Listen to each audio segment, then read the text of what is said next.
get those in before 7 if we can, right? Yeah. Where is Samaras? He was here. Here he comes.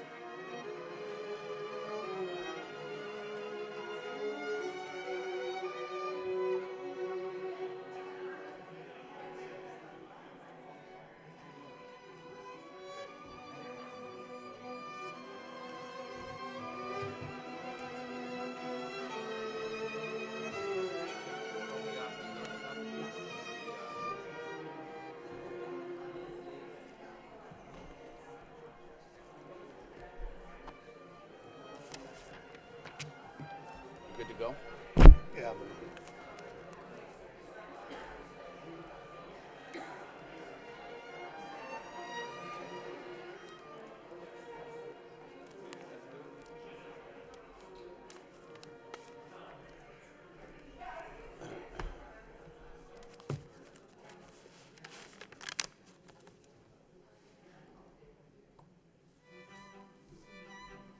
Please stand for the prayer. Dear God, today as this session opens, we pray that your presence will be before us and everyone who serves in the decision-making process of our city. We pray for direction which will lead our city to be strong and unified. May we continue the legacy of our founders. May we be granted this day the wisdom to make decisions which will be for the good of our city. We also pray for your special blessing on all those who are working to transform our city and make it a better place to live and work. Amen. Please remain standing for the pledge. I pledge allegiance to the flag of the United States of America and to the republic for which it stands, one nation, under God, indivisible, with liberty and justice for all. Would the clerk please call the roll? Counsel Rourke. Counsel Samaras. Here. Counsel Belanger. Here. Counsel Elliott. Here. Mayor Kennedy. Here. Counsel Leahy. Here. Counsel Leary. Here. Counsel Mercier. Here. Counsel Milonazo. Here. 8 present. Counsel Leahy. Thank you, Your Honor. I'd like to offer a moment of silence for Lisa Noonan Pantelikas. Lisa Noonan Pantelikas, 59, beloved wife of Michael Pantelikas, died unexpectedly Thursday, November 9th, at her home. She was born in Lowell, Mass. She lived in the Highlands section of Lowell for many years before moving to New Hampshire. Lisa and her husband, Mike, owned Gormley's Luncheonette on East Merrimack Street and for many years. And prior to running the diner, Lisa was the chief cook at Kindergare in Billerica. She's the sister of Greg Noonan, who we all know, and she'll be sorely missed by her family and friends. Thank you. Thank you.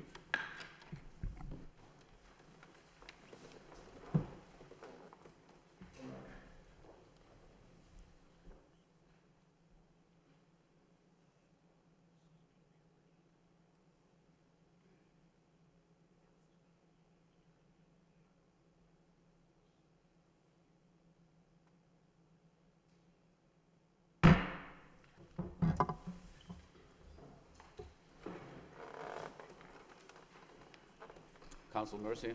Thank you, Mr. Mayor. Before we get into the full agenda, I'd like to suspend the rules just to allow something very important that just took place at the subcommittee meeting with Bill Samaras, Councilor Samaras, and the LDFC Incubator Fund and the new businesses in Lowell. And it would be a shame to have these new entrepreneurs just up and go out and not introduce them to the public. We're always looking for innovative ways and opportunities for new businesses start in the city. So if there's no objection, I would recommend that Councilor Samaras proceed with his Economic Development Subcommittee and introduce the people that were here before us. Council Mercier is asking that we suspend the rules in order to take item 10.1 out of order. If there's no objection, we'll do that by general consent. Hearing no objection, item 10.1 is the Economic Development Subcommittee meeting of November 14, 2017. For report, Councilor Samaras.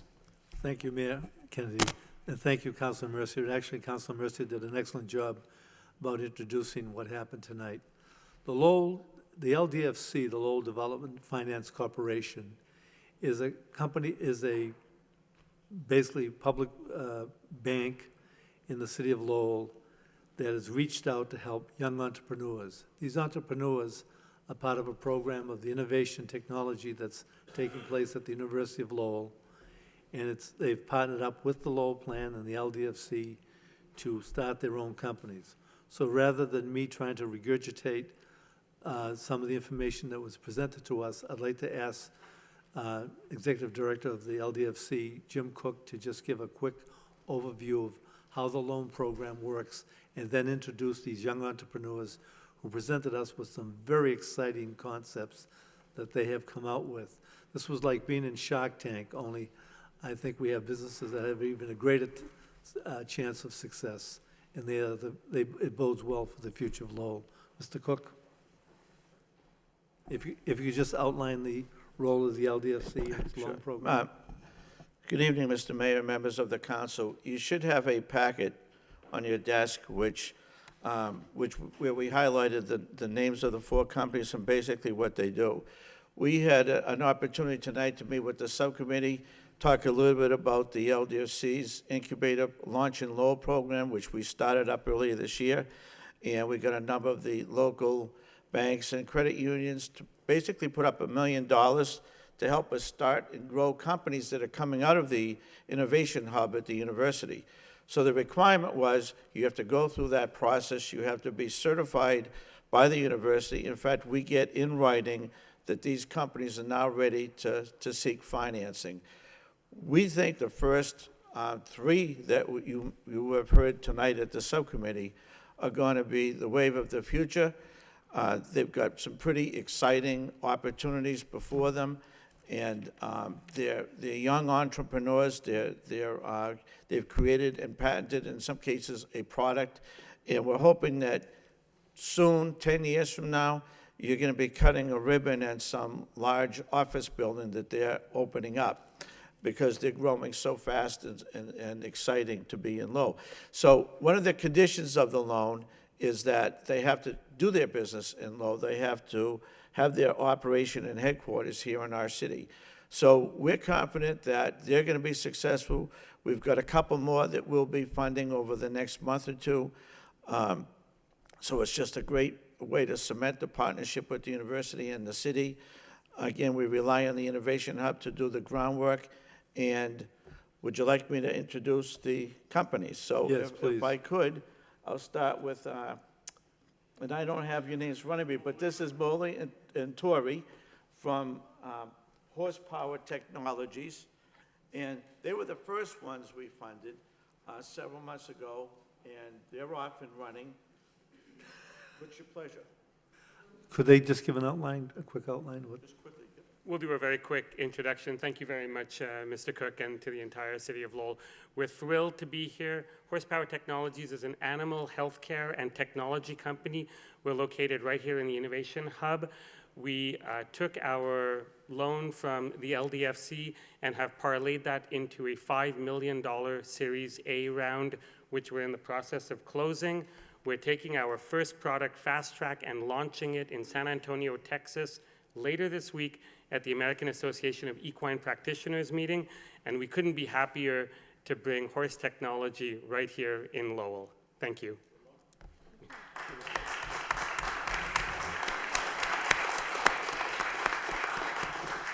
I'd also like to introduce Abish Dewald from In Vitro Metrics.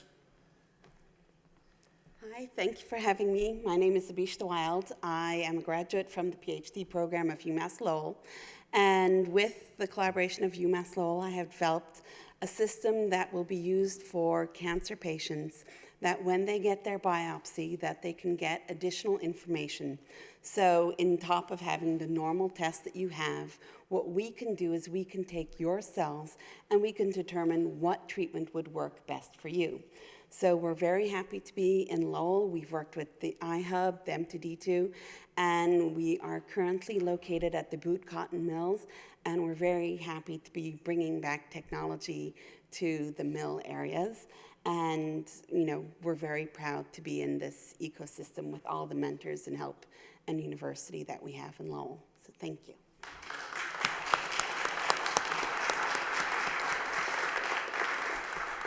And lastly, we have Raja Abdiaziz and Ray Hamilton to talk about Invisaware. Good evening, Mayor and City Councilors. My name is Raja. This is my partner, Ray, and we are the founders of Invisaware. Every 90 seconds, someone in the United States is attacked. Out of the 157 million women living here today, statistics show that 1 out of every 5 of them will face an awful crime at some point in her lifetime. During the majority of these attacks, there isn't enough time for the victim to reach their phone to call for help. But sadly, even if they could, the outdated 911 systems that were developed in the 1960s don't give police enough information to locate the caller if they're unable to speak or simply don't know where they are. We've developed smart jewelry and accessories that allow users to instantly contact their friends, family, and police during an emergency situation.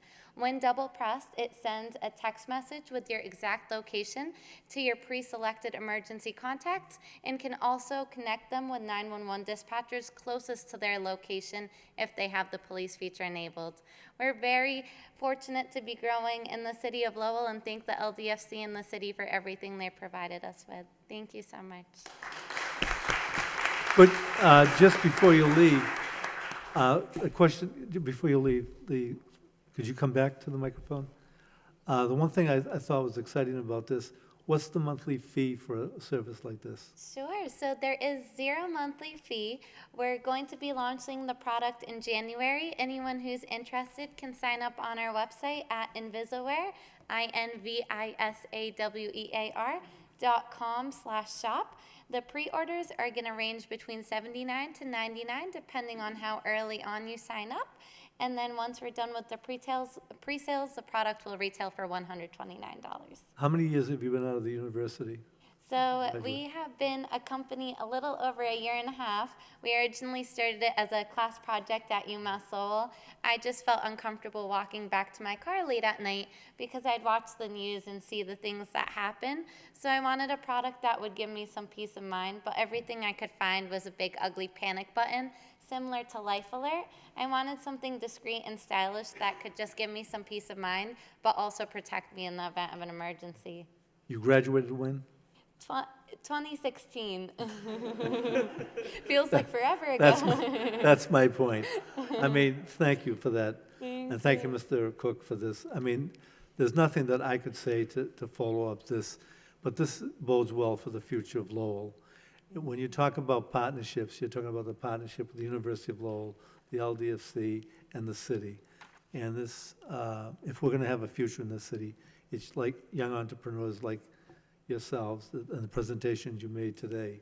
I do believe that if this was Shark Tank, we'd all be bidding large amounts of money if we could to have a percentage of your company. Wish you very well. Thank you. Thank you. We really appreciate it. Thank you. Thank you, Mr. Mayor. Thank you.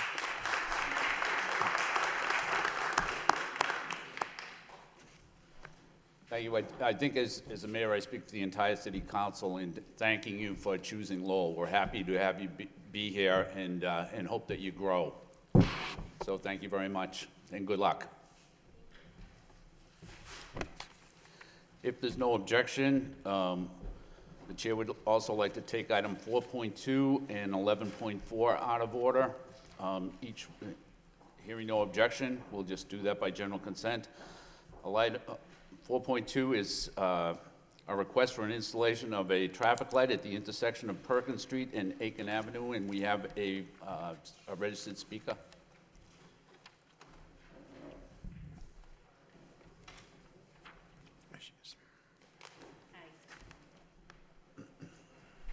Thank you. Yeah, I just wanted to request a light at the Perkins Street and Aiken Ave intersection. It has gotten quite dangerous over the past few years, but especially this year. I think it's with the increase of students at UMass. At all hours of most of the hours of the day, there's a constant flow of pedestrians walking to the point that it's really backing up traffic. And I just feel that it would be safer for pedestrians and vehicles if we could get a light installed in there, because it's just getting very dangerous at all hours of the day. Thank you. Thank you. So the proper motion would be to refer this to the Law Department and the Traffic Engineer for report and recommendation by Counsel Milonazo, seconded by Counsel Leary. Discussion on the motion. All in favor? Counsel Leahy. Thank you. So part of this discussion would be if it needs to be a traffic light or a pedestrian crossing light. Yeah, okay. All right, thank you. Any further discussion? All in favor? All opposed? So voted. And now, just to clean up the subcommittee report, the chair would entertain a motion to accept the subcommittee report as a report of progress by Counsel Mercia, seconded by Counsel Milonazo. Discussion, all in favor, all opposed, so voted. And now 11.4 is a request for permission to address the city council regarding public service in the city. Do we have a registered speaker?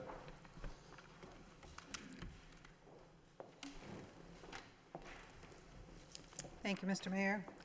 Good evening. My name is Allison Laraba, and I reside at 116 Featherston Ave here in Lowell. Often those who serve as elected officials wish to give something to the wider public or community through their work in those roles.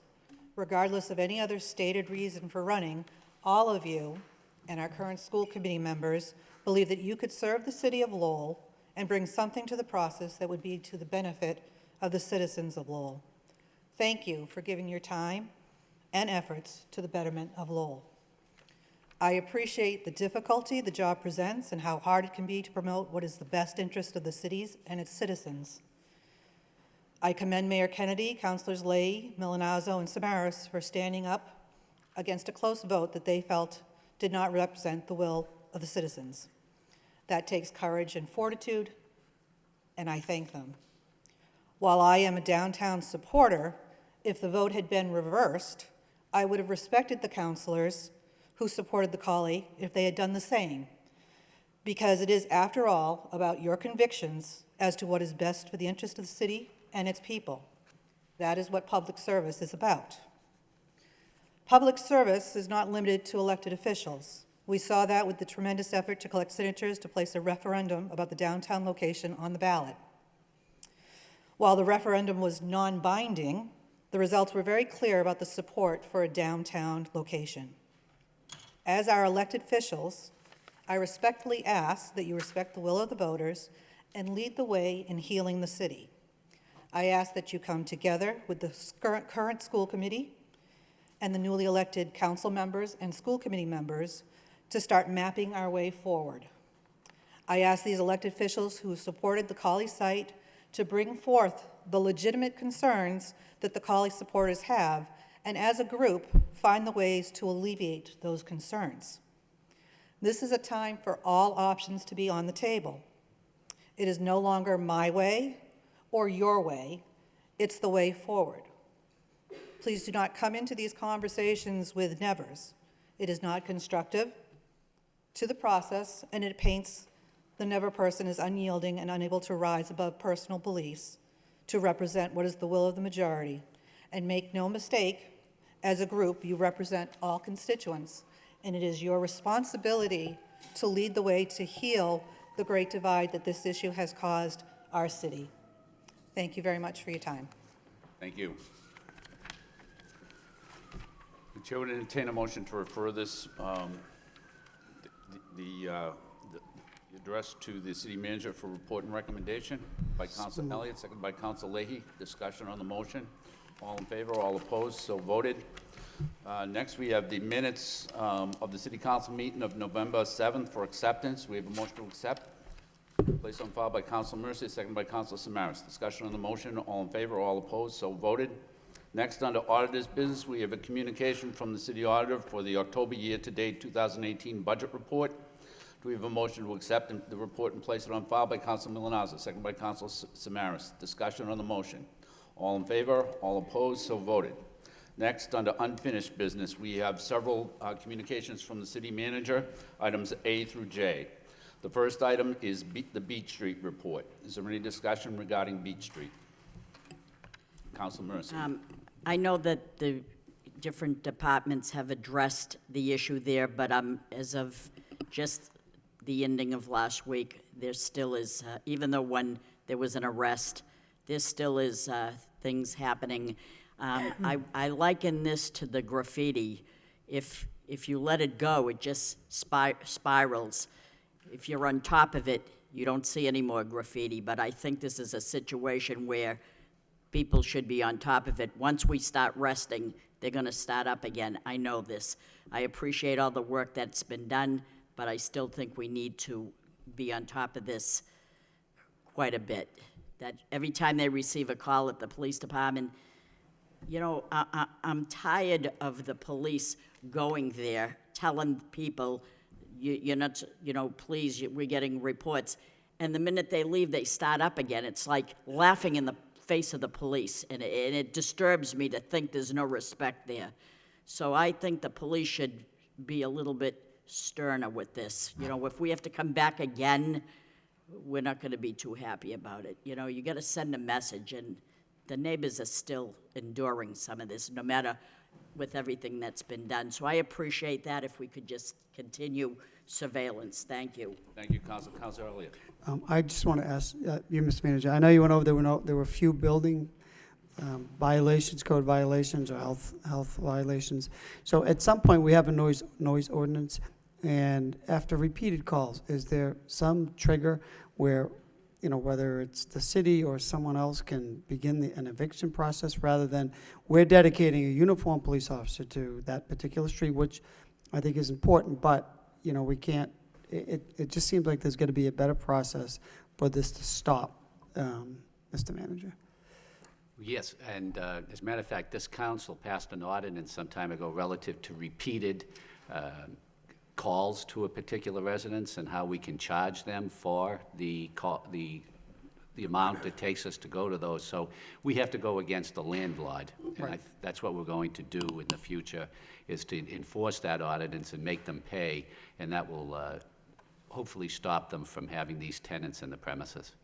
Okay, and it's somewhat of a lengthy process, I can imagine, but, you know, in the meantime, after a certain number of calls to a particular residence, and because we know that this regrettably could happen again, is there a system or protocol in place with the police department that they notify the superintendent and you, and then immediately a SWAT team goes over, rather than having, you know, an individual have to come to a city council meeting after weeks and perhaps even months of nuisance? The question is this is an issue that's been going on for some time, and the question is, why did it allow to go on for so long?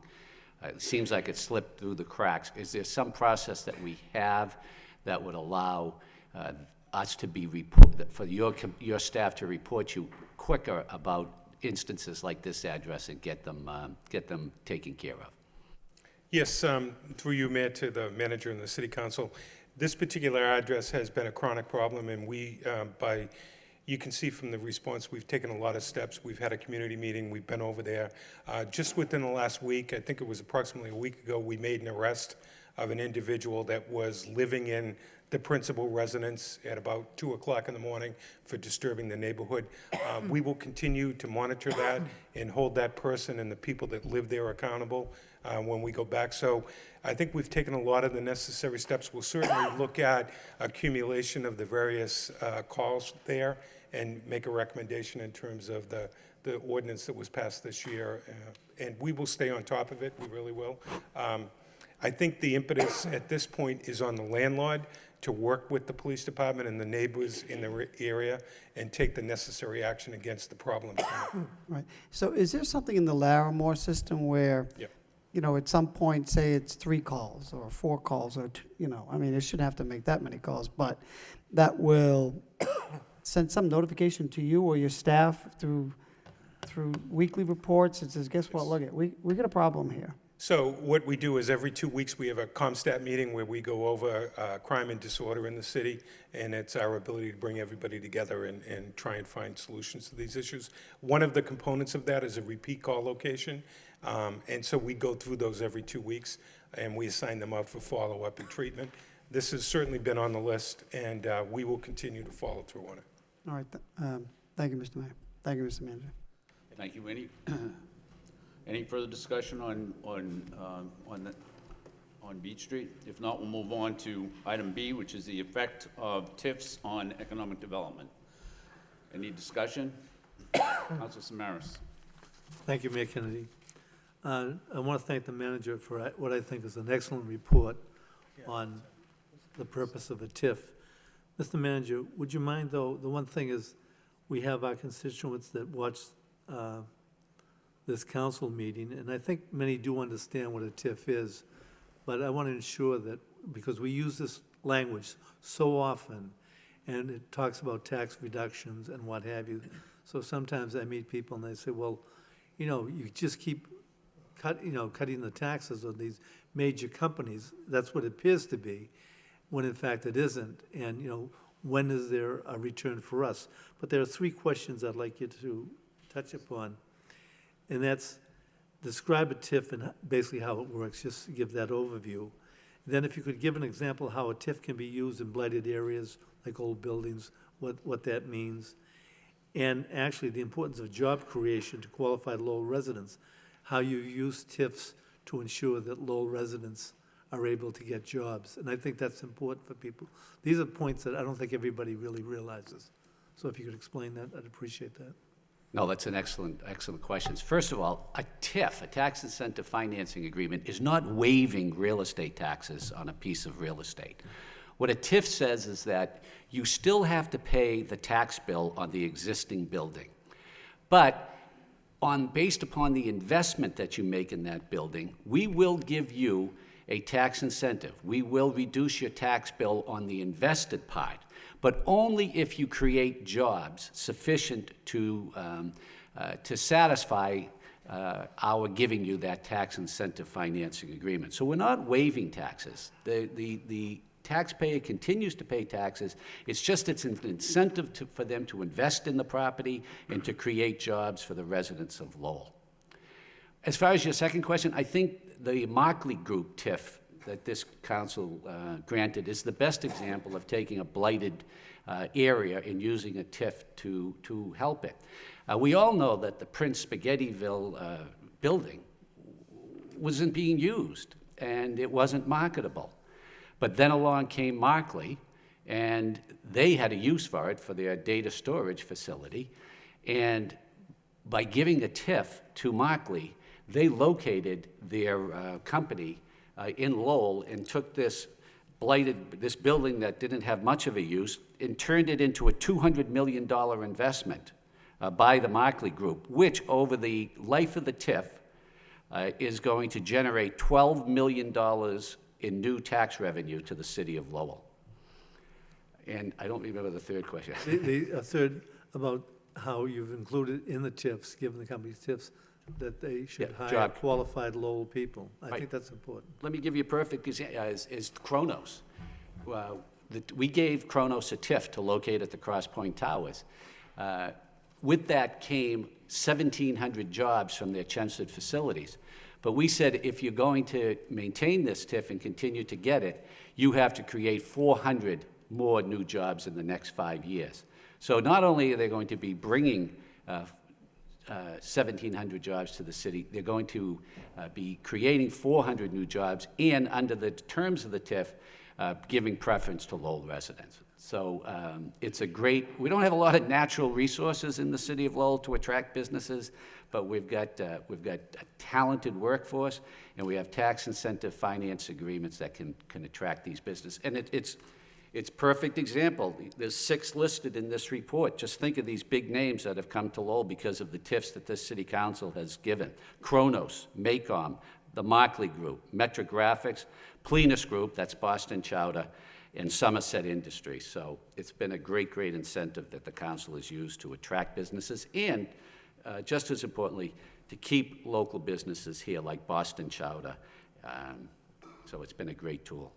The question is, sometimes somebody will say, well, how about like a restaurant, a small business? Why can't they get a TIF? Well, basically, it's a question of job creation. Okay. We're looking to create jobs, quality jobs for the residents of the city, and the bigger companies like Kronos and Markley can create those jobs that justify granting a tax increment financing agreement for Thank you them. for this report. Thank you very much. Thank you, Councilor Elliott. Just one quick question. What is the threshold for small businesses, if you will, just kind of following up on Councilor Samaras? Because, we get the question occasionally, you have a small business that want to locate, and even in an abandoned, dilapidated building. Is there a threshold? Maria, did you hear the question? What's the threshold for a company to qualify for TIF? So the TIF program is part of a state program called Economic Development Incentive Program. So we do work with the state. The state will need to approve a company to participate into the program. If they don't, we can do a TIF only, so the company wouldn't take advantage of the state's investment tax credits. Right. There is no threshold, but again, we're looking at the total investment. So if it makes sense, if there is any incremental value to make sense for us to then provide a TIF. So we need to look at the private investment, not just the job creation, but the combination of private investment to make sure there is incremental value on the real estate side for us to provide a TIF. In conjunction, of course, with job creation. So Okay, in so terms of it's- just looking at the jobs alone, we need to look at both job creation as well as investment in real estate. Okay. All right, that makes sense, using any state income incentive credits in addition to the TIF on a local level. Okay, thank you. Thank you, Mr. Manager. Yeah, I'd like Mr. Baldwin just to give a simple explanation about the impact that Kronos has had on the tax rolls by locating at Cross Point Towers just in 1 year. Thank you, Mr. Manager. So in addition to the job creation and the general benefit provided from these types of agreements, for example, the immediate impact in a property like Cross Point, 900 Chelmsford Street, just by having Kronos in that building in 1 year, less than 1 year actually, the average increase for the commercial properties from 18 over 17 was about 2%. The value of Cross Point increased almost $5.6 million in excess of that 2% in 1 year, which translates to an additional $170,000 in additional taxes. So there is an immediate benefit to these, and then down the line, as the tax incentive diminishes, additional value adds to the tax rolls.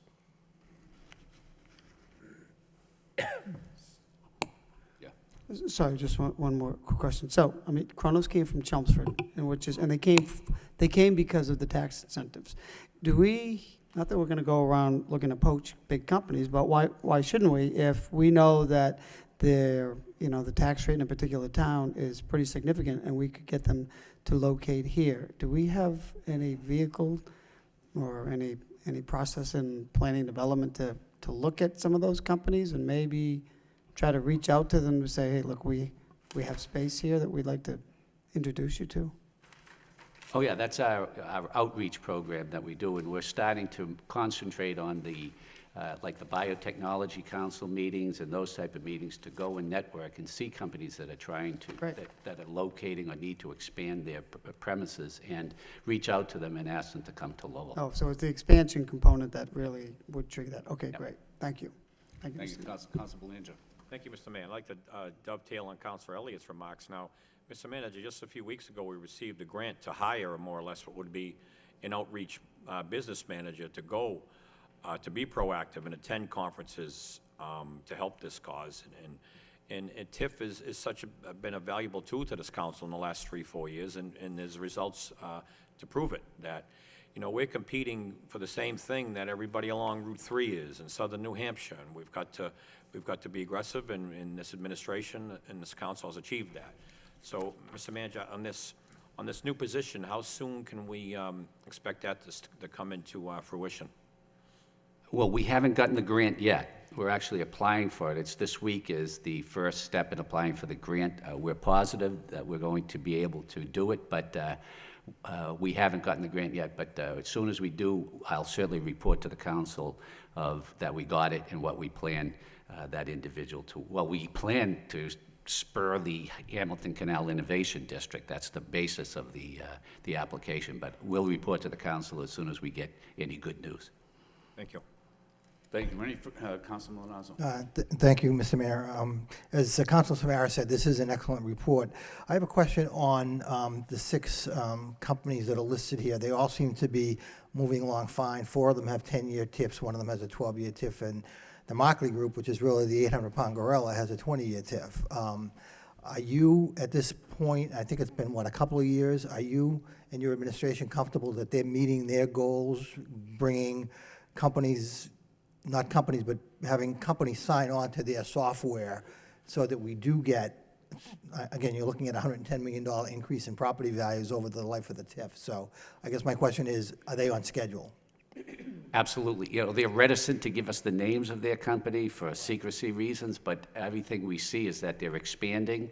The building permits keep going, and they're adding space there. So, and they have to report every year as to what in order to maintain the TIF. Right. They have to report to us all of that, and they are doing that. Great. And we're satisfied with the progress that they're making. Okay. Right. Thank you. Thank you, Mr. Mayor. Thank you. Any further discussion? If not, usually we go through all of the manager's responses at this point before we do the public hearings. However, Council Mercier, we do have 6 public hearings scheduled for this evening, and Council Mercier has asked that we move forward to the public hearings, which are scheduled for 7 o'clock, and then go back to the manager's responses. So if there's no objection, we'll do that. And the first public hearing of the evening is a vote to accept Mass General Laws, Chapter 59, Section 5, 5th C, increase exemption for veterans organizations to $1.5 million, and we'll, so to do the second reading, accepting the provisions of Section 5, 5th C, Chapter 59 of the Massachusetts General Law, increases exemption for veterans organizations to $1,500,000. We'll open up the hearing for those who wish to speak in favor. Is there anybody who wishes to speak in favor?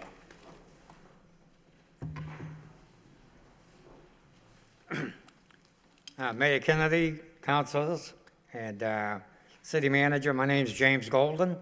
I'm the treasurer and quartermaster of the VFW on Plain Street. I've held that position for 21 years.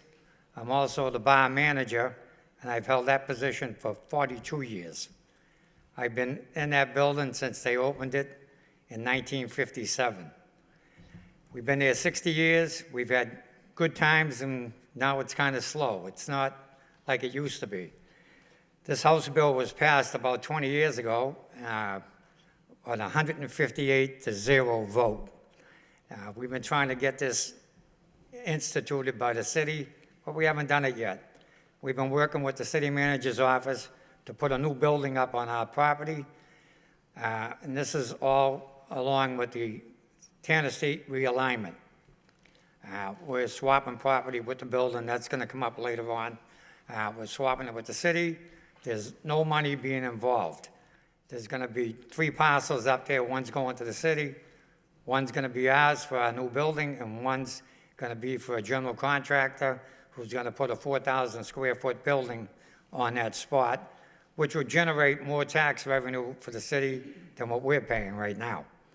When we move into the new building, we don't want to be tax poor. We're just getting along as we are now. We're surviving month to month. As you notice, one veterans organization already went under in the city. A few more of the clubs have gone under. People don't go to the clubs like they used to. We want to get the new veterans into our club. They want a smoke-free family environment. We want to build that building for them. Building's going to be 6,500 square feet. It's going to be quite a bit for taxes. We really can't afford it. We would really like the city council to vote for this for us and make tonight Veterans Day. Thank you. Thank you. Anybody else who wishes to speak in favor? I'm Joe Dussault, the president of the VFW. I was commander for 5 years. I'm a retired U.S. Army sergeant and try to get new people into the clubs today. The club is still under the smoking. We're going to be a non-smoking club. We want new veterans to come in. We want people to come to the club. And I'll tell you, with the city manager and Kevin Coughlin helping us out, This is the best deal that we've ever had from the city. We worked together. We didn't fight each other. We're going to have city land that they're going to be taking from us. They're going to get us sidewalks. And I'll tell you, gentlemen and madam, this is a great deal for the city, and we would appreciate your help, really. Thank you very much. Thank you. Is there anybody else who wishes to speak in favor?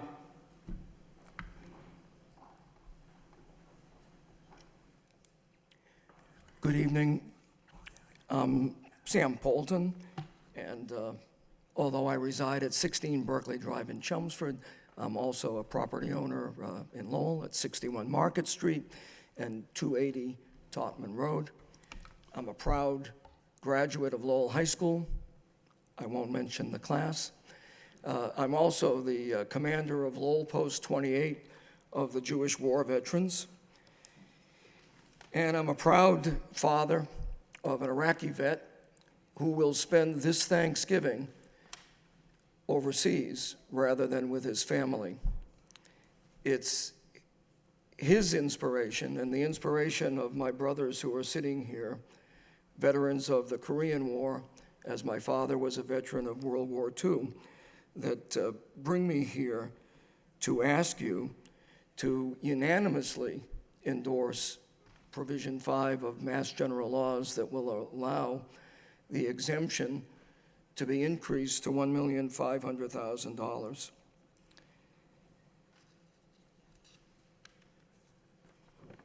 Just this past weekend, we all took time out from our busy lives to observe Veterans Day, the 99th anniversary of the armistice that brought an end to the Great War, the First World War, the war that was supposed to end all wars, but it didn't.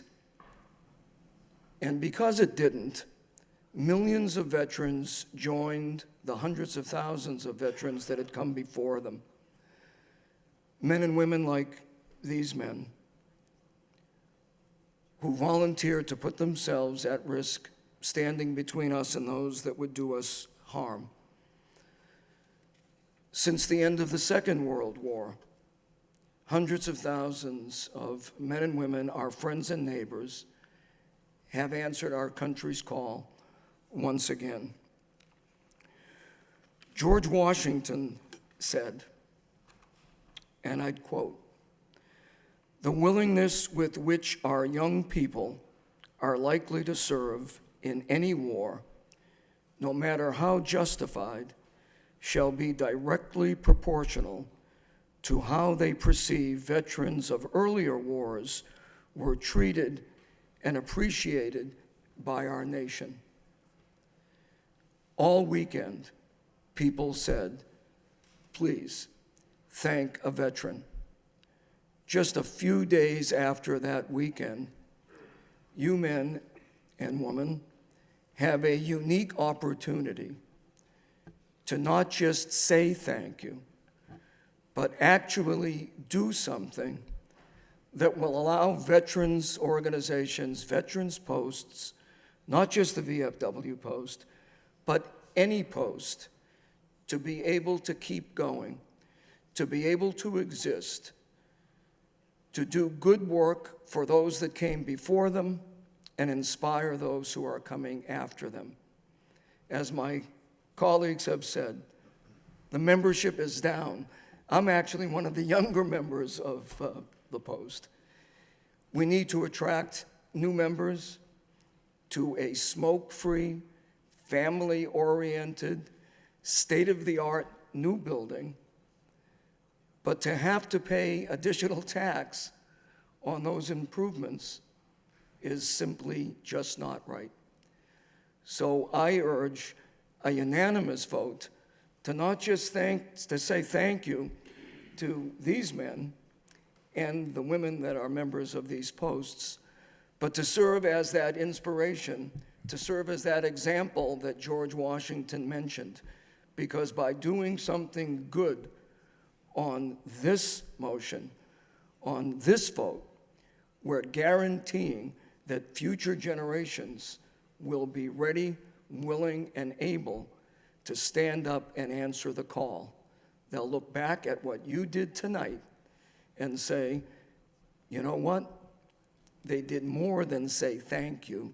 They literally put their money where their mouths were.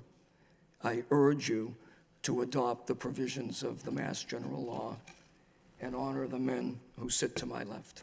Thank you very much. Thank you. Is there anybody else who wishes to speak in favor? In favor, in favor, in favor? Hearing none, we'll close the hearing on behalf of the proponents and open it up for those who wish to speak in opposition. Is there anyone who wish to speak in opposition? In opposition, opposition, in opposition? Hearing none, we'll close the hearing and open up to the City Council. Do we have a motion to approve by Council Mercia, seconded by Council Leary? Discussion on the motion, Council Mercia. Thank you, Mr. Mayor. On August 22nd, I proposed this motion, brought it through to my colleagues on the council, referred to the city manager and the solicitor, Christine O'Connor, as well as Susan LeMay, the city assessor. Everybody looked at this, and this is where we are today to bring this back for a public hearing. And I know that we're increasing it, this exemption, from $400,000 to $1.5 million. And we might think that we might be losing on this, but actually we're not, because they are going to construct a new building. When the VFW builds that new building, they will be able to get property tax relief. This is the purpose that we put this forward to begin with. But as the city assessor has said, Susan LeMay, the conservative estimates show that the city is very likely to gain somewhere in the vicinity of $13,000 in new tax dollars in the first year's project when it is complete. So I think this is a win-win situation. We're always saying the veterans are number one. This, as Sam Polton said, and many others, this is a chance to show our belief and our faith and help out our veterans. And I might add that on November 11th, I believe it was the 100th anniversary of World War I. But Sam, we can just... But anyway, so thank you. I would appreciate if we could support this. Thank you. Thank you. Any further discussion, Council Elliott? Just briefly, I concur. I think this is it's important to adopt this. As was mentioned by one of the speakers, we've seen veteran organizations close their doors as a result of not being able to make ends meet, and the VFW has been an important and integral part of this community, part of our heritage, and they are interested in recruiting new veterans and their families, and I think they have a good plan. I think that's also part of our economic development strategy for that economic opportunity area, the Tanner Street realignment. So I'm going to support this. I think it's important that we owe them a debt of gratitude, and they're asking for something small in the big picture of things. So I think it makes sense, and I'm going to support it. Thank you, Mr. Mayor. Thank you. Any further discussion, Councilman Milanazzo? Thank you, Mr. Mayor. Thank you to the speakers that came out this evening and to Council Mercia for the motion. I'm also going to support the motion to grant the higher exemption. I have a request of the administration. Are there other ways that we can help veterans organizations save money, be it permit fees or the state meals tax? I really don't know, but I'm just going to kind of throw it out there and ask the administration to kind of look to other avenues where organizations like the one that's here before us tonight could save additional money. Sure, we can look at personal property taxes and, like you say, the food tax. And we'll look into that and give a report on other ways we can help out veterans organizations. Okay, thank you. Thank you. Any further discussion? Roll call. Council Rourke. Council Samaras. Yes. Council Belanger. Yes. Council Elliott. Yes. Mayor Kennedy. Yes. Council Leahy. Yes. Council Leary. Yes. Council Mercia. Yes. Council Milanazzo. Yes. 8 yeas. The next public hearing is a request for permission to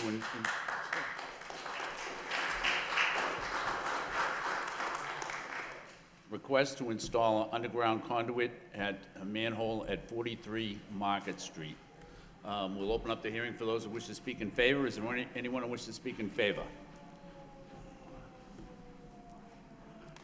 Good evening, Dave Llewellyn, Comcast. I'd like to speak in favor of the petition for Comcast to install a conduit system for the purpose of providing service to 43 Market Street. Thank you. Is there anybody else who wishes to speak in favor? Good afternoon, ladies and gentlemen. My name is Frankie Tejada. I own property, 43 Market Street. I'm here with my business partner, who also owns the property. We're here asking for your support to bring in utilities. We have 3 more utilities before we could finalize construction.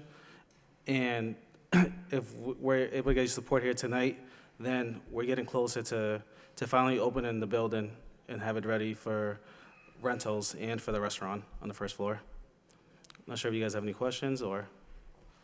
Okay, thank you. Is there anybody else who wishes to speak in favor? Nicholas Balsanetto, interim city engineer. The property at 43 Market Street is one of the last buildings that's being remodeled in downtown. We've reached an agreement with the property owner. Market Street is freshly paved. It's only about 2 years old. So the agreement we've reached with them is once all water, sewer, gas, electricity, and communications installed, they're going to repave that section of Market Street curb to curb along the whole frontage. That way you can get that building remodeled and the economic development benefits from it while maintaining the investment the city has made into that street. So yes, we're in favor. Thank you. Thank you. Is there anybody else who wishes to speak in favor? In favor, in favor, in favor. Hearing none, we'll close the hearing on behalf of the proponents and open it up to those who wish to speak in opposition. Is there anyone who wishes to speak in opposition? Opposition, opposition, opposition. Hearing none, we'll close the hearing and open it up to the City Council. Do we have a motion to approve? Motion approved by Council Milonazo, second by, oh, I'm sorry. Proper motion is to refer to the wire inspector for report and recommendation by Council Milonazo, second by Council Leary. Discussion on the motion. All in favor, all opposed, so voted. If there's no objection, the next 4 public hearings are with National Grid. So if there's no objection, we'll do 1 hearing for all 4 matters and just sort of bundle them together. Okay, hearing no objections, so I'll just read each one of them. It's a request for permission to install 1 pole at the corner of Pawtucket Street and Merrimack Street. Permission to install 1 stub pole and anchor at 590 Pine Street. Permission to install 1 pole and 10 feet of conduit at East Merrimack and Park Streets. And request permission to install 1 pole and 30 feet of conduit at 357 Market Street. I think we have 1 speaker that probably wants to speak in opposition. It's not in opposition or for it. Okay. The question is the pole that they want to put on Park Street. They do have a pole there on Park Street at the corner of Chestnut and Park Street. And I don't know why they don't use that. I think that was the pole that they used to supply the nuns' place when they were occupied by the nuns. So it's just that question. Okay. It's there, that pole, why they're going to put another pole on the road. Not on the road, on the sidewalk. Okay. Thank you. Thank you. Is there anybody who wishes to speak in favor? In favor? In favor? Nicholas Balsanetto, interim city engineer, speaking in favor for these National Grid utility improvements. Some of these improvements, the one on Pawtucket Street, right by Father Morissette, is in support of the Tiger Bridge project. They've installed the gas pit there, and this pole is to power that gas pit. So, speaking in favor, thank you. Is there anyone else who wishes to speak in favor? In favor? In favor? In favor? Hearing none, we'll close the hearing on behalf of the proponents and open it up to those who wish to speak in opposition. Is there anyone who wishes to speak in opposition? Opposition? Opposition? Hearing none, close the hearing and open up to the City Council. The Chair would entertain a motion to refer this to the wire inspector for report and recommendation, all 4 items, and to get an answer to the speaker's question regarding the telephone pole at Park Street. Do we have a motion to that effect by Council Leary, second by Council Elliott? Discussion on the motion? Council Mercia. I would feel happy if they took this woman out in the hall and explained to her right now so that I don't want to lose them once they leave this building. I think if they could discuss that out in the hallway to her satisfaction, that'd be a good idea, I think. Mr. Bossinetto, would you please talk to this woman about the placement of the pole on Park Street in Chestnut? Thank you. Okay, so we have a motion before us. Any further discussion on the motion? All in favor, all opposed, so voted. Returning to the city manager's responses to motions, the next item is the Christian Hill Reservoir Passive Park. Any discussion? Council Leary. Just first, thank you very much for taking the time. I think everybody knows that section of the city, that area is beautiful. It's actually a jewel in the city if you're looking at it. And a lot of people in the neighborhood obviously take the time and utilize that as green space. I think if we can really work hard to get the grant money to really improve some of the area in terms of the passive part of it. I think there's a lot of confusion often when people are looking at what are you doing with my neighborhood space. And I think what we're trying to achieve here is really looking at some of what we did at Tyler Park, where we did some improvements in terms of sidewalks, if it's appropriate, and benches and lighting and what have you. Also, if we work in conjunction with the neighborhood. I think that's something we've done in many areas. In the Highlands, I know where I live, it's been done very well. I think we can do that in that area. You can take a jewel and actually improve something that's really working really effectively for the neighborhood. And I think, some of the confusion about filling in the res, I don't think that's anything what anybody's looking to do. I think what we're looking to do is really taking something that's beautiful and actually maximizing that for the neighborhood. And really, at the end of the day, improving what's already there and making it better. Thank you. Thank you. Any further discussion on this item? If not, we'll move on to Middlesex Street. Any discussion regarding Middlesex Street? Council Samaras. Thank you, Mayor Kennedy. Mr. Manager, thank you for the report. It's a solid report. It addresses some of the issues, most of the issues that I wanted to see in regard to looking at Middlesex Street from the Washington Bank to the Lord Overpass and the potential of developing new businesses. But one of the concerns I have, although the report talks about the interaction of the DPD on trying to look for new businesses, if we're going to attract new businesses, one of the issues that's facing many of the businesses that are there now are the inordinate number of panhandlers that are either by the bank or by some of the coffee shops and things like that. I have another motion to talk about another area of the city, but I think this is a concern not only of the city of Lowell, but many cities throughout the Commonwealth, throughout the United States. So we don't have any answers, but the thing is, I'd like to see the DPD work with the Washington Bank, perhaps the charter school, and the community health department. They're the major employers there, and bring in some of the other companies and talk about what's working for them and what isn't working for them, so we can get more input from them. But thank you for the report. Thank you. Any further discussion on this item? Council Leahy. Thank you. I wanted to speak on what Council Samaras was saying also. I think that's what we need to address, the situation in the neighborhood. And we've had motions on this. Until we can get together with whatever agencies are appropriate and help the people that are on that street all day long. We've been working hard and diligently with the police department and our inspectional department to clean up the apartment houses that weren't well-run. But, we hear the complaints by Garcia Brogas, there's some seating, decorative granite seating, but they tell me that, you got 10, 15 people hanging out there all day long. And it's not good for business, it's not good for the street. So until we can really tackle this problem, we're going to have a hard time developing that area. So we'd like to see more on how we can help that situation on that street. So I think that needs to be addressed. Thank you. Thank you. Council Leary. Just to build upon that too, you're looking at some things we're doing in front of where Central Street is in front of the bank. I mean, these are areas where people who are going to come in to use their disposable income don't want to do it. So I think we need to be innovative with that, and if we need to have a police presence in that area, if it's even a detail, something to make sure that things are being effective so people have a comfort level. Look, at the end of the day, we have services that need to meet standards for citizens in the city, and we have to do that because we are a city.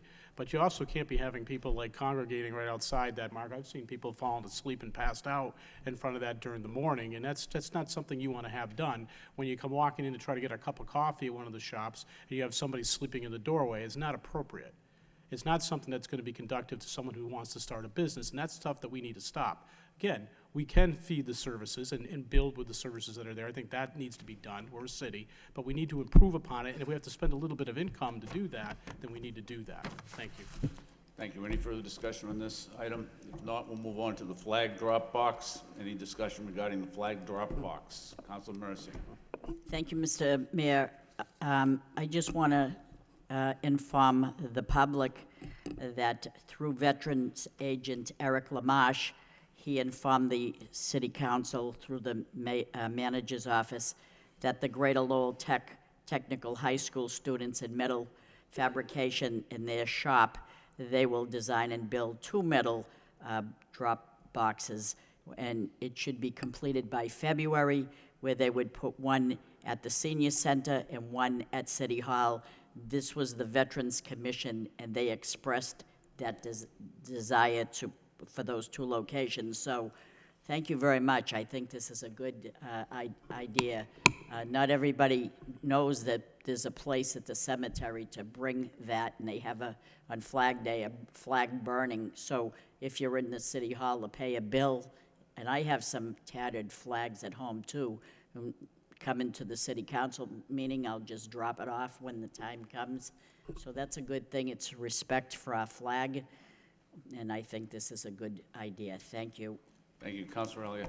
So I just wanted to add on, Council Mercy, this is motion that we brought forward to let people in the city know that when you do have a flag and that there is a protocol, we honor, we respect the flag, and in order to do that, and it's very specific, as you mentioned in the memo, it either can be shredded or it can be burned properly after the Pledge of Allegiance, et cetera. So I think this is good. There's going to be one here at City Hall, and it's going to look like a mailbox, and people can come down and put your flags in it. And then on Flag Day, there is a very nice ceremony in the cemetery where it's specifically just for flag burning and honoring the flag. So there's going to be one here and the Senior Center. I think it'd be important occasionally to let folks know, maybe, on Veterans Memorial Day, that this is, at City Hall, and it's the right thing to do and to honor our veterans and to honor our American flag. So thank you. It looks like it's going to be done in a timely manner. Thank you, Mr. Mayor. Thank you, Councilor. Any further discussion? Councilor Milonazo. Just one final point. This is a very good idea, and to have 2 locations is, will be helpful. I'm just wondering if it would make sense to see if the Lowell High School ROTC could get involved in, again, we've all been to the cemetery when they actually have it on Flag Day, and I believe the ROTC's been there. We saw them over Veterans Day. These young people are very impressive, and I'm just wondering if there's a role that they could play at both locations when they empty the boxes to bring them out to the cemetery. Again, a very solemn ceremony, and maybe the ROTC could get involved in some fashion. So, thank you. Thank you, Councilor. Any further discussion? If not, we'll move on to the status of 318 Andover Street. Any discussion? Councilor Mercier. Thank you, Mr. Mayor. I did bring this motion forward, and I see that there's a response to it, but it seems like it's still in the same condition. And is there any light at the end of the tunnel for this? This is a gateway into the city. It's a... Right, we discussed this at our council prep meeting, and Mr. Bellegarde, we're going to clean up the area ourselves and put a lien against the property.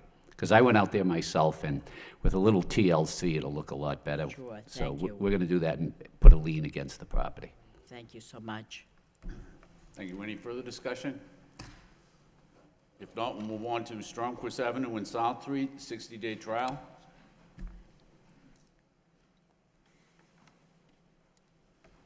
Any discussion? Hearing none, we'll move on to Central and Middle Street recommendations. Any discussion? If not, we'll move on to the polling locations for the preliminary election. Any discussion on that report? Council Leahy. Thank you. On the Central Street, this again is the same thing that we just talked about on Middlesex Street. So, and I know that there's been an effort made by TD Bank to have a detail out there, but it appears that they're not there anymore. And we can't, you know, again, we can't just sit a police officer there 24 hours a day either. But again, it's the same thing. Tonight on the way in, there was somebody sleeping on the bench. The area businesses talking about people defecating in the alleyways, blocking their doors. So, you know, again, we just have to keep working on this. Thank you. Yeah, we'll follow up, and especially with the 2 downtown offices, to make sure that they go by there more often to monitor the situation. Thank you. Any further discussion? Councilman Milonazo? Again, it's always risky to point fingers, but Living Waters on Merrimack Street, how often do you meet with the pastor and other people involved? We met with them several times relative to the panhandling issues. But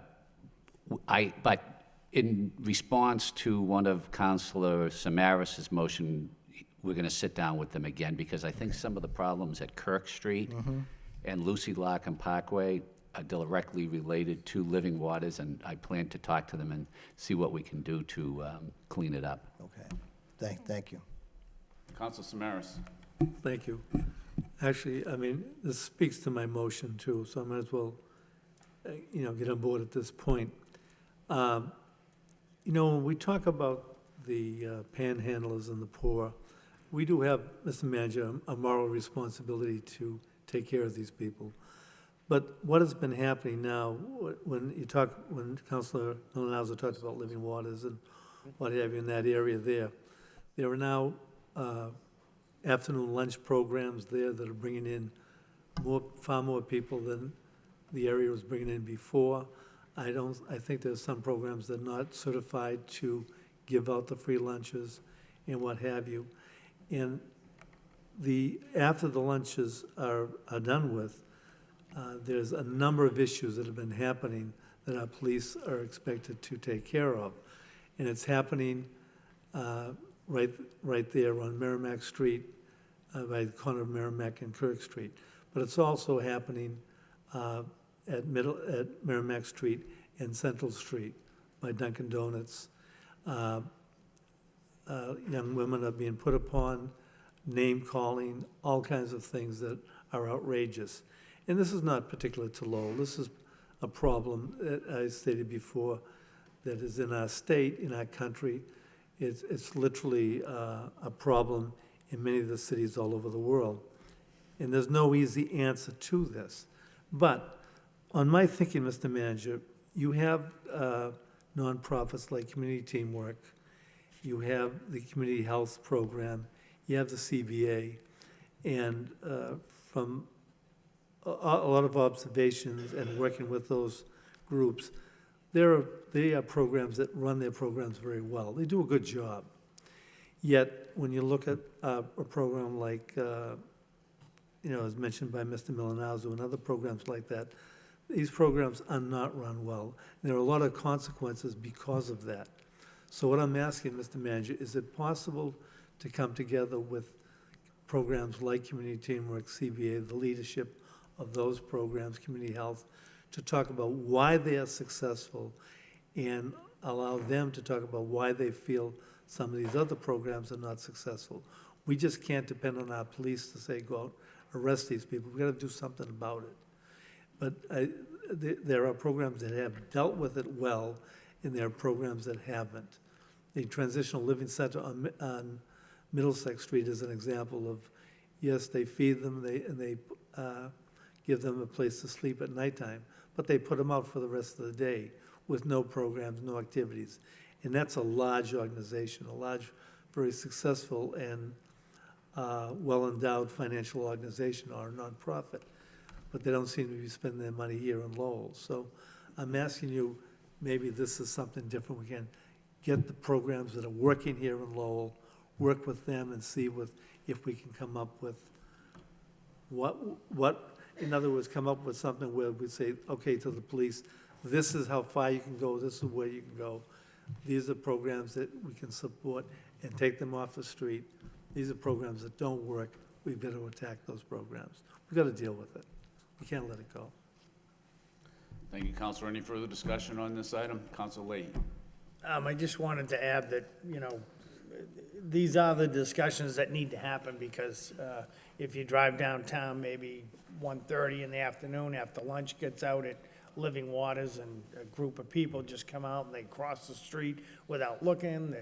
I don't know if they're, you know, what they have for lunch or whatever, but they seem intoxicated still, and they're just all over the place. And it's not good for the business, not good for anybody downtown. And these are things that really need to be dealt with, and they need to deal with it truthfully. You know, I understand they're there to help, but, you know, it just doesn't seem like it's helping right now, so, thank you. Thank you, Councilor. Councilor Belanger. Thank you, Mr. Mayor. No, my colleagues are making some great points. It's become more and more profound throughout the downtown, but I think there could be a few changes that are made to these service organizations that help these individuals. For instance, the shelter is closed 8 o'clock in the morning. They kick everybody out, and you're not allowed back in till 4 p.m. in the afternoon. Now, what are these people to do? Besides go downtown, loiter, and panhandle, and go for lunch at Living Waters. So I don't know why, especially in the winter months, while they're put outside, not allowed to stay, you know, inside the building. I don't understand that. They must have their own reasons, but I don't know. Another thing is that it should be a dry shelter. If you show up intoxicated or on other substances, and you're still allowed in. Most cities and towns are dry shelters, and this one is not. I don't know why that is. So there's, you know, improvements that can be made, I think, to what we do offer, because the point I'd like to make is we're servicing a lot more than Lowell residents. If it's anything like the opiate issue, we're servicing almost 90 other outlying communities other than Lowell. And I'm sure these other outreach centers are servicing a high number of other communities as well. And the numbers have just grown to out-of-control numbers, where the shelters are full, and we've become a magnet for services for outlying communities, and that's part of the problem. So I think we need to begin outreach, as Councilor Samaras is trying to do, to reach out to Living Waters and the shelter and say, you know, we need to all work together here for the sake of our downtown economy and its residents and whatnot. So just wanted to add that in, Mr. Mayor. Thank you. Thank you, Councilor. Councilor Samaras. I just want to add, I also believe that St. Anne's Church is also offering free lunches too. So what you have is a large expansion of services in that area. And I don't know if it's all certified services, but the thing is, when you overtax an area, I don't care what you do, you can't solve a problem. It just becomes something that's out of control. So that's what I'm also talking about, evaluating where services are given and to how many. Thank you. Okay, thank you. Is there any further discussion regarding Just- polling locations in the preliminary election? Councilor Larry. Just quick on that, I think Councilor Samaras made an interesting point about when you're reaching out to them. What I think you should be doing too, after you've had a discussion, is come back to the council and discuss what type of ordinances could be in place. Because it is an interesting question, why are folks there's probably an obvious reason, why are folks being let out at a certain time during the day? And there's different strategies we can utilize or make things of a benefit by taking an ordinance and changing that type of behavior for the nonprofit. I don't know the answer to it, but I think the problem is it hasn't changed, and the services are going to continue because there's obviously a need. I don't know if we can police people out of your downtown, but if we can use appropriate ordinances to make sure the services are done in an appropriate fashion for the folks that need the services, but can also benefit what we're trying to achieve downtown with, you know, people having a good business and having good tax base, I think that would be important. So I think if you can provide some recommendations, once you've had that outreach, I think we can start to have a real kind of an effect that will change the behavior that we keep seeing time and time again. Thank you. Thank you. Any further discussion? If not, we'll move on to the Lowell High School ancillary cost comparison. Is there any discussion regarding that report? Councilor Milonazo. Thank you, Mr. Mayor. I just want to thank the administration for the report and to request a timetable. I know that when Mark Young was here at one of our meetings, he talked about trying to identify design funds to look at the Windward Avenue area for the water sewer issue. So if we could just get a report on when that may become part of our capital plan going forward. Thank you. Okay, thank you. Any further discussion? If not, the chair would entertain a motion to accept and place on file the correspondence from the city manager regarding the motion responses for November 7, 2017 under unfinished business by Councilor Mercia, seconded by Councilor Milonazo. Discussion on the motion, all in favor, all opposed, so voted. The next item is city manager communication. Go ahead. Yeah, go ahead. Yes, we've hired two new people to important positions in the city. I've asked them to come. I'd like to have the city council meet them. First of all, the Deputy Director of Health and Human Services, which is important for administration and finance, is we've hired a new Deputy Director for Health and Human Services. I'd like him to come up and just introduce himself, Brendan Flynn. Good evening. Thank you, Mr. Mayor, council members, Mr. Murphy. Yes, Brendan Flynn. I come from the private sector, so this is a new experience, and I'm very excited about the opportunity for working with Health and Human Services and the team that's there. Very strong, dedicated group of folks. My prior experience, again, being private, I worked in the insurance industry, which was an outsourcing agency of sorts and primarily focused on the operations side of the business as well as budgeting over the last 2 years prior to coming here. Thank you, Mr. Thank you very much, everybody. And also in the Department of Health and Human Services, the all-important substance abuse coordinator position became open, and we were able to get a very, very talented person to take that position, Lainey Emond. Hi, everyone. Good evening. My name is Lainey Emond. I'm the new substance abuse coordinator. I've been in this position for about 2.5 months. So my background is I'm a licensed mental health clinician. I've worked and interned in adolescent and adult corrections, as well as have a large amount of experience in emergency services when it comes to crisis-based mental health services. So with my current position, I have 2 supervisory roles. I oversee or I manage the Division of Substance Abuse and Prevention, which is nestled within the Health Department, and I also have a hand in overseeing the co-op, the Lowell co-op team. So in regards to my individual roles, there are many that come with the grant that I'm under, but most currently I'm working on an assessment of substance use services that pertain to our substance use community and their loved ones. So really with this assessment, I'm looking to meet with services face-to-face to get a better understanding of who they are, what they do, what their goals are, where they see themselves heading. And I'm also meeting with loved ones of our substance use community, individuals who are actively using, individuals who have a history of using, to gain a better understanding of their experience as well. So hopefully once all is said and done, by January, February, I should have a nice, wonderful assessment identifying services, but also identifying strengths within our community as to what we have to offer, and including some recommendations for areas where we can improve upon. And with doing so, I hope to make some recommendations also as to partnerships that can collaborate within our city, whether to pool resources or just individuals and services who have very similar goals in mind, to make sure they connect and to continue to build upon our resources within our wonderful city. So thank you. Thank you. Thanks.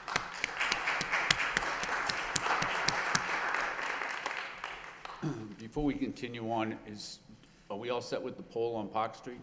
Yes, sir. Okay, all right, thank you.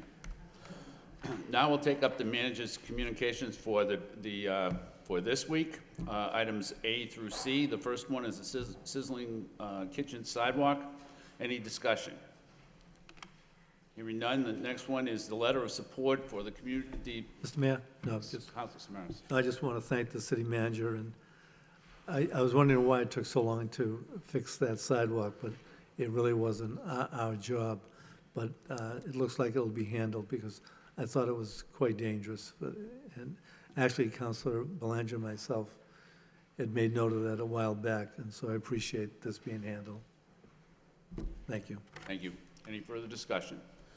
If not, we'll move on to the letter of support for the Lowell Community Health Center. Any discussion regarding the letter? Councilor Samaras. No, I just want to thank the manager for the quick action for the sending out this support letter, because this funding to the Lowell Community Health Center is very important, and I appreciate the timeliness of it. Thank you. Any further discussion regarding this matter? If not, we'll move on to vacancies and holdover seats on boards and commissions. Any discussion? Council Mercy?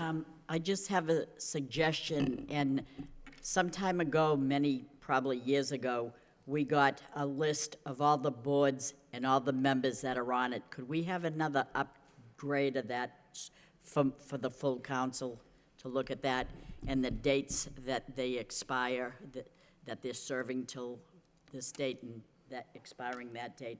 Thank you, that's good.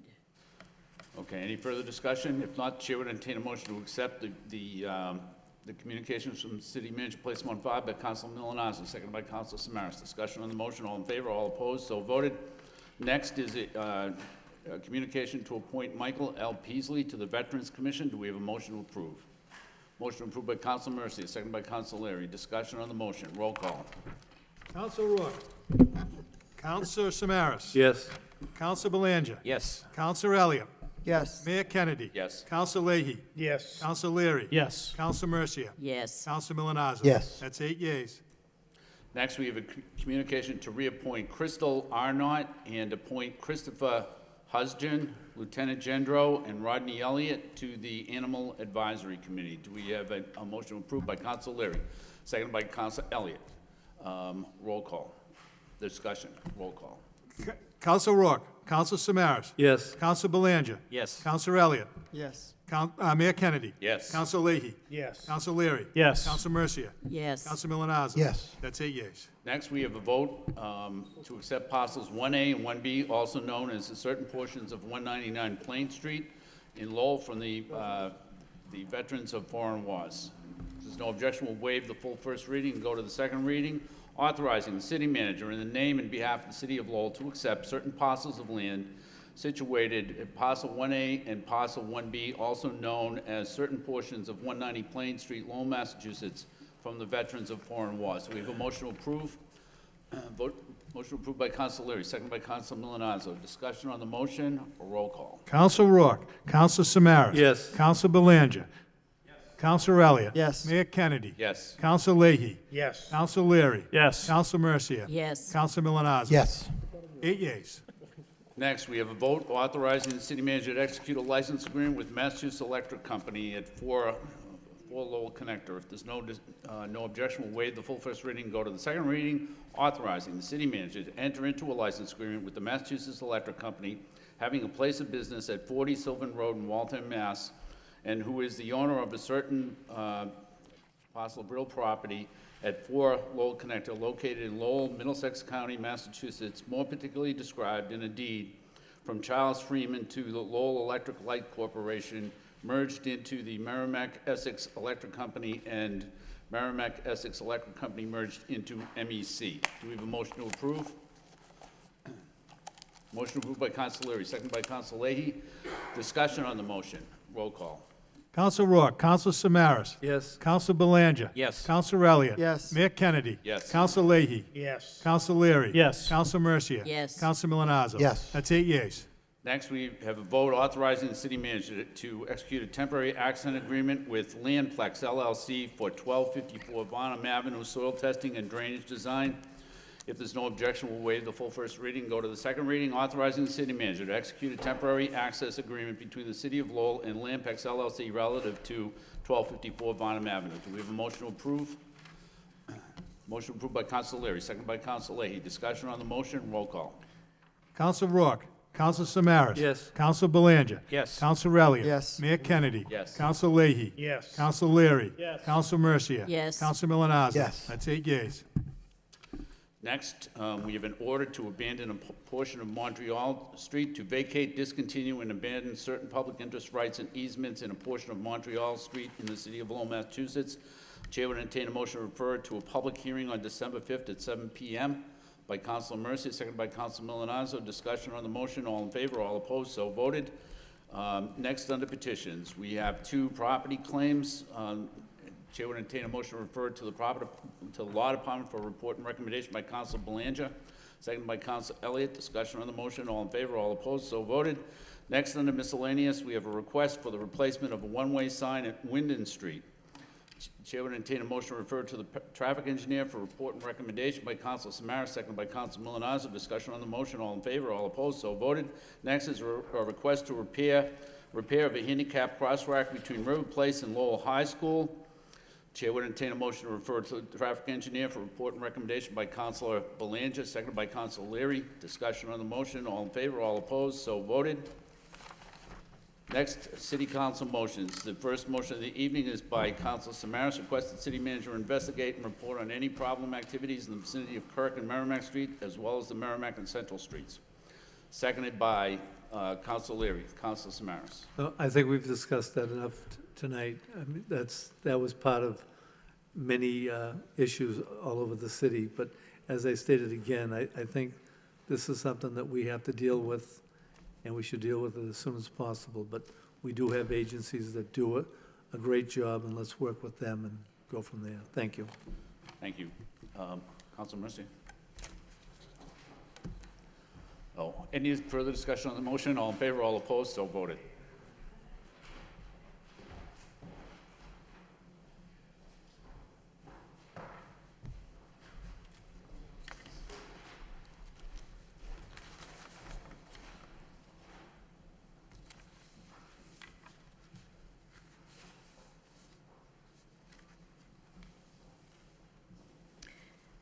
Thank you. Mayor Kennedy requests the city manager install a four-way stop sign at the intersection of Havilah and Remington Streets.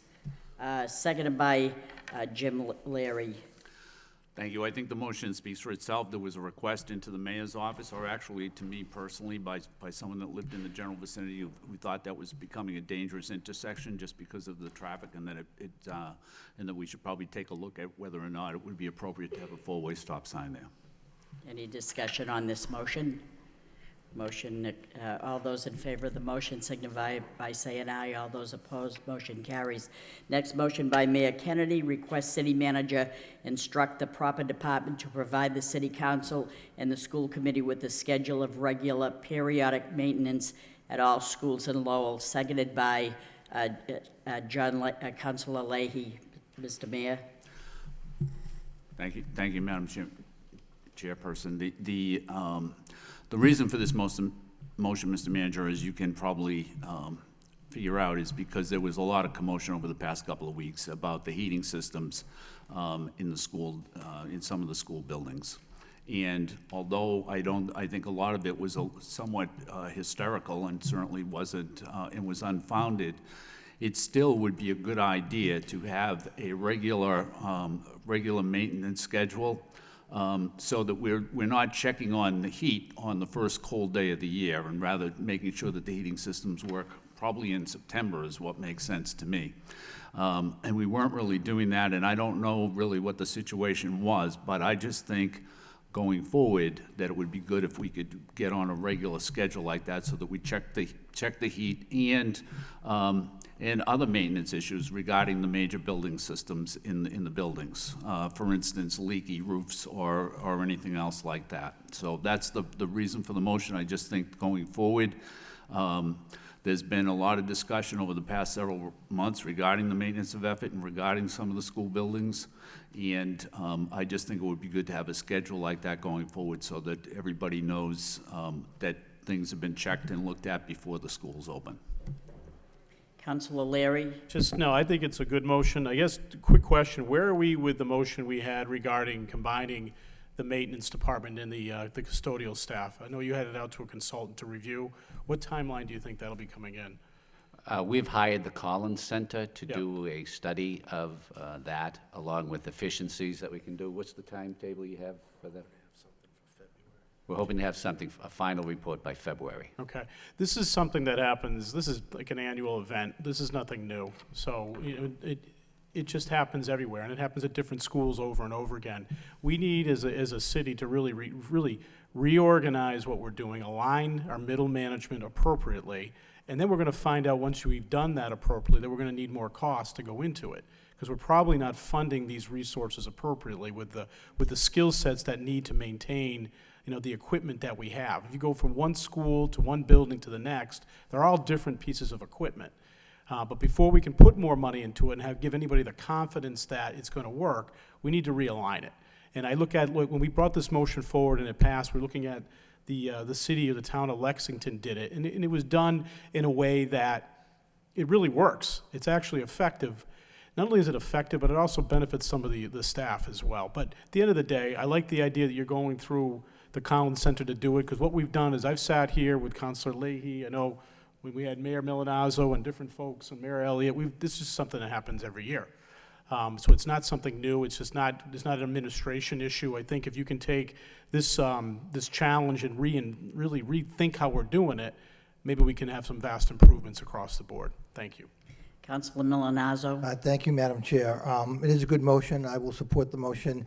Along with the schedule, I'm wondering if we can get copies of a preventive maintenance policy, because I'm sure that there's one on the school side. Well, I hope there's one on the school side. I hope there's one on the city side. And then, that information is probably going to be given to the representatives of the Collins Center to really see how we can improve how we do business now. So I think it's important to get copies of the preventive maintenance policy as well. Thank you. Any further discussion? All those in favor of the motion signify by saying aye. All those opposed, motion carries. Are there any announcements? Do you want to come back up here? Sure. Okay. I don't want to take over your job.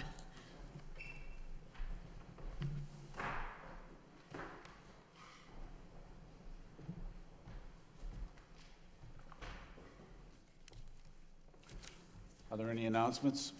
Council Mercia? No, I have none. Okay. That's why I said that. Chair will entertain a motion to adjourn. We have a motion to adjourn by Council Milanazzo, seconded by Council Mercer. All in favor, all opposed. Stand adjourned.